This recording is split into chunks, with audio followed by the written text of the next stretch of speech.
আগে তো লাগছিল যে বাইরে যে যাবো মাস্কটা পরে যাই হয়তো আমার কাছে বেশি পসিবিলিটি আছে করোনা হওয়ার, কিন্তু এখন তো ভ্যাকসিনটা নিছি যে প্রিভেনশন যেটা ভাইরাস থেকে, এটা আমার শরীরে মেটাবলিজমটা মোটামুটি বেশি আছে, তো এখন একটু নিশ্চিন্ত আছি।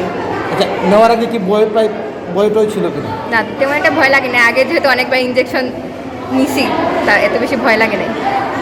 নতুন এক ধরনের অভিজ্ঞতা হলো। আগে অনেক ভয় লাগছিল, যখন আমার ইনজেকশন পুশ করে অনেক ব্যথা লাগে, তবে এখন অনেকটা নিশ্চিন্ত, আমার পরিবারও সুরক্ষিত থাকবে, আমিও সুরক্ষিত থাকবো। আমি তো বলবো সবাই নেই।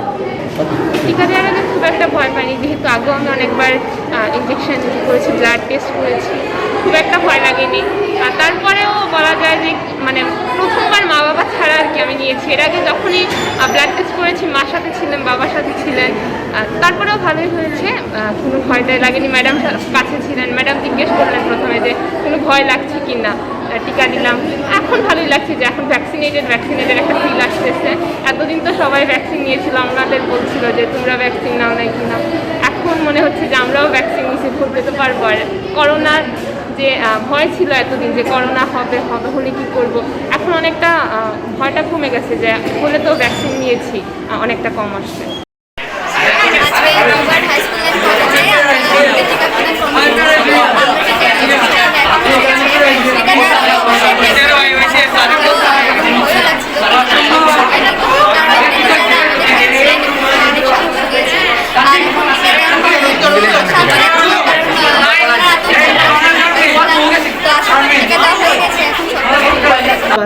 আমি প্রথমেই আমার প্রধানমন্ত্রীকে ধন্যবাদ জানাই, উনি যে আমাদের মেয়ে আর শিক্ষামন্ত্রীকে ধন্যবাদ জানাই, উনি যে আমাদের মেয়েদেরকে স্কুল পর্যায়ে এনে টিকাদান কর্মসূচি উদ্যোগ গ্রহণ করেছেন। আমরা অত্যন্ত আনন্দিত, বাচ্চারাও আনন্দিত, গার্জিয়ানরাও আনন্দিত যে ওনারা অন্তত বিনা ঝুট ঝামেলায় ওনাদের মেয়েদেরকে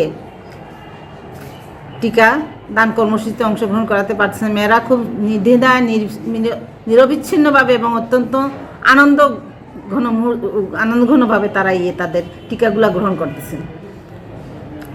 আমার স্কুলে মোটামুটি আমার 6 to 10 পর্যন্ত, ক্লাস 6 to 10, 22, 21 আমাদের প্রায় 1800 ছাত্রীর হিসাব চলে আসছে। আজকে আমার স্কুলে SSC 21 এবং SSC 22 এই আমার 2 শিফটের স্কুল, যেহেতু 2বারে দেওয়া হবে, 10টা থেকে 12টা, 12টা থেকে 2টা। এখানে মেয়েরা প্রথম শিফটে হলো প্রভাতী শাখার মেয়েরা, যেখানে মনশিপ বলে আমরা, আর 12টা থেকে হবে দিবা শাখার মেয়েদের। মোটামুটি আমার কাছে এখন পর্যন্ত যে তথ্য আছে, অলরেডি আমরা 250 ফর্ম আমরা বিলি করে ফেলছি মেয়েদের কাছে। 300 থেকে যদি 250 চলে যায়, তাহলে ডে শিফটে আর যদি 250 চলে যায়, মোটামুটি আমরা 600 কাবার আজকে দিতে পারবো।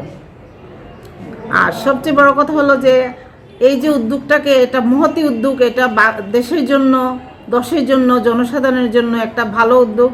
কারণ অনেক আছে আমাদের মধ্যে, আমার যে বিশেষ করে সরকারি বিদ্যালয়গুলিতে অনেক আছে যে নিতান্তই গরিব, এরা কিন্তু টিকা গ্রহণ করার ক্ষমতা নাই, যে কিনে টিকাটা দিবে এই ক্ষমতা নাই। কিন্তু সরকারের এই মহতি উদ্যোগে এরা অত্যন্ত আনন্দিত এবং তারা খুব যত্ন সহকারে বাচ্চাদের নিয়ে আসতেছেন স্কুলে এবং টিকা দান কর্মসূচিতে অংশগ্রহণ করতেছেন।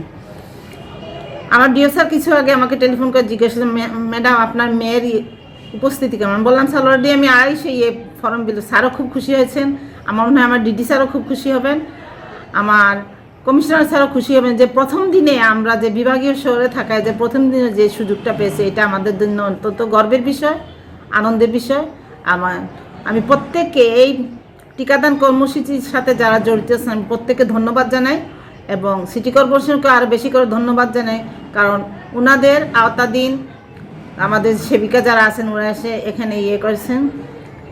তবে পূর্বের কথা বলবো, আমার বিদ্যালয়ে আগে থেকে কিন্তু ছিল, এসি ছিল, যার জন্য আমাকে এসির জন্য তেমন একটা ব্যাগ ফুয়াতে হয় নাই। শুধু আমি রুমটাকে একটু অর্গানাইজ করেছি, পর্দা দিয়েছি, লাইট দিয়েছি এবং বসার সুব্যবস্থা দিয়েছি। এবং মেয়েরা টিকা গ্রহণের পর কোন টিকাটা দেওয়া হচ্ছে? ফাইজার, আজকে ফাইজার টিকা দেওয়া হচ্ছে, বুঝছেন?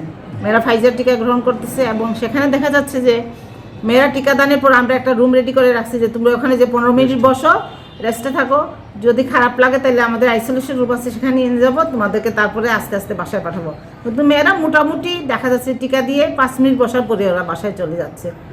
তারাও মনে হয় খুব আনন্দঘন পরিবেশে যে তারা দিতেছে, বান্ধবীদের সাথে শিক্ষকদের সাথে মিশে এসে দিতে পারছে, এটার জন্য তারা নিজেদেরকে গর্বিত মনে করতেছে।